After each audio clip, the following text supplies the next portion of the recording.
안녕하세요. 교정이 알고 싶다. 교활TV 교정과 전문의 형재영입니다.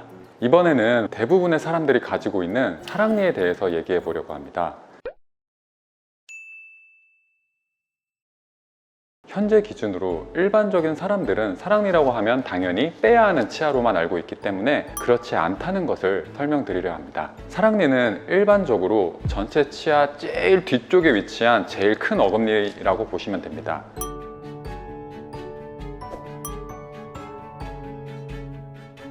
보통 한쪽에 사이즈가 큰 어금니가 2개 보이실 건데 그 뒤에 쓰러져 있어서 잇몸에 살짝 덮여 있다거나 반쯤 보이거나 혹은 완전히 노출된 이제 어금니 상태인 분들도 덜어 있습니다.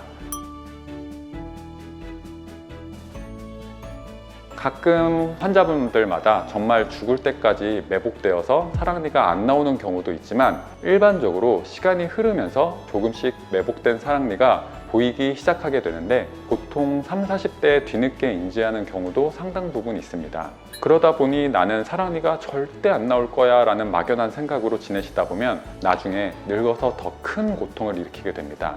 보통은 배열 공간이 줄어들게 되면서 사랑니 위치가 이상한 위치로 나게 되는데 이는 다른 치아에 충치가 생기게 하고 잇몸에도 악영향을 주는 경우가 많습니다. 낭종이라고 주변의 뼈를 다 녹이게 되는 경우도 있기 때문에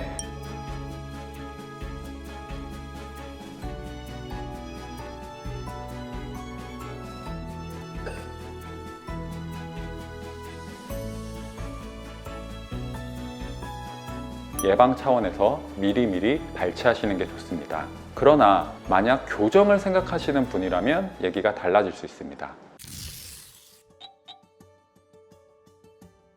사랑니가 문제되는 이유는 사랑니가 나올 수 있는 공간이 없어서입니다. 교정으로 공간을 확보할 수 있다면 당연히 뺄 필요가 없는 아주 튼튼한 어금니 치아라고 보시면 됩니다. 교정으로 공간 확보하는데 가장 간단하고 쉬운 방법은 그 앞쪽에 있는 소구치라고 불리는 작은 어금니의 발치 교정입니다.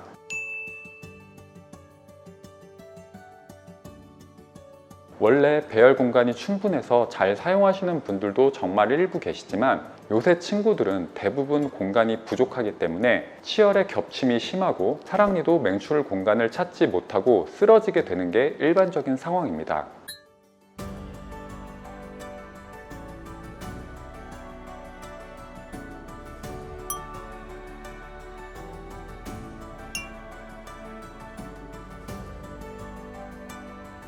일반적으로 12살 정도의 사랑니 치배라고 불리는 치아가 치조 골 속에서 보이기 시작해서 서서히 자라다가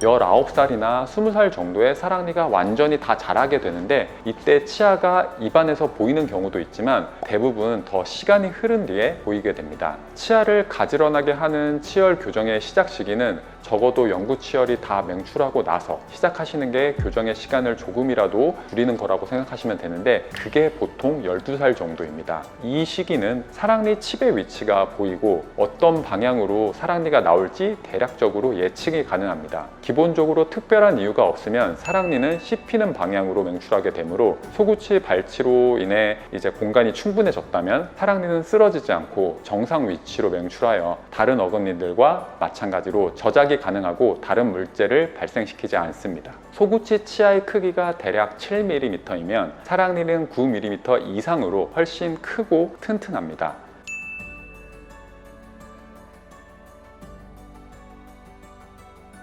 무엇보다 사랑니 발치 고통을 경험할 필요가 전혀 없다는 장점이 생기게 됩니다. 당연히 무조건 좋은 건 아닙니다. 이유는 사랑니 형태가 일관적으로 생기지 않았기 때문인데 무엇보다 뿌리의 형태가 아주 다양합니다.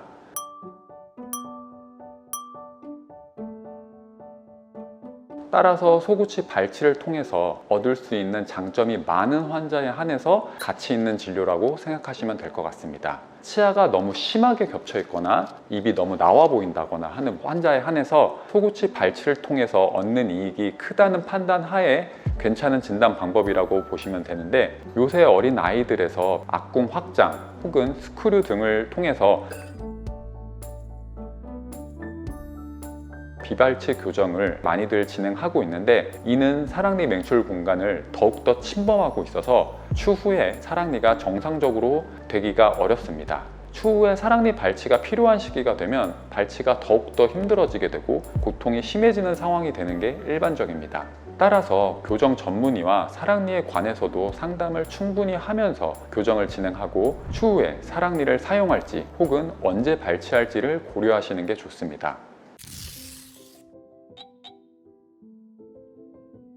사랑니를 발치하기로 마음먹으셨다면 지금 당장 하시는 게 좋습니다. 한 살이라도 어릴 때 발치를 해야 덜 아프고 치유가 잘 되고 덜 고생합니다. 그러나 내가 만약 교정을 생각 중에 있다면 교정 전문의와 상의를 먼저 해보고 나서 결정하시기를 권장드립니다. 사랑니를 사용하는 방향으로 갈 수도 있고 사랑니 공간으로 치아를 뒤로 밀어낼 수도 있으며, 혹시나 발치 교정을 하고 나면 매복된 사랑니가 좀 더 수월하게 빠지게 될 수 있는 위치로 변경되는 경우도 있습니다. 그만큼 사랑니 발치의 후유증도 적어지고 통증도 작아진다고 볼 수 있습니다.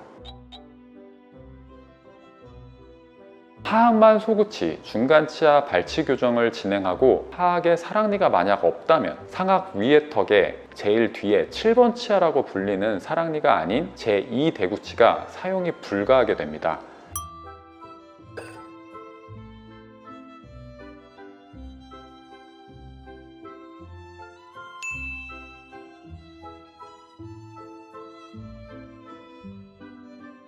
결국 시간이 많이 지나게 되면 멀쩡한 위쪽의 어금니를 발치해야 하는 상황으로 가시게 됩니다. 교정치료와 연관해서는 다른 치열의 상황과 사랑니 치아의 건전함 정도를 우선으로 체크해 보셔야 할 것 같습니다. 사랑니가 설사 많이 쓰러져 있다 하더라도 다른 치아 상태가 많이 안 좋다면 다른 치아를 발치를 하고 사랑니를 세워서 그쪽으로 사용하는 편이 유리할 수 있기 때문입니다.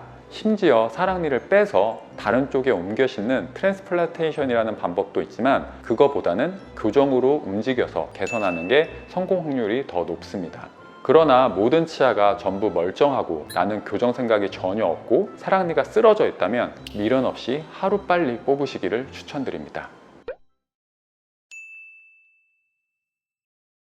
사랑니는 일반적으로 발치해야만 하는 치료로 알려져 있습니다. 하지만 교정으로 치아 환경을 바꾼다면 다른 방식으로 접근을 하시는 게 좋습니다. 그만큼 치과, 특히 교정 진료는 꼼꼼한 진료와 정기적인 검진이 중요하기 때문에 교정 전문의가 대표인 치과에서 의사 교체 없이 처음부터 의도된 방향대로 진료가 진행되는 것이 좋습니다. 마지막으로 한 번 더 강조하자면 교정 진료는 무조건 교정 전문의에게 진료받기를 권유드립니다. 감사합니다.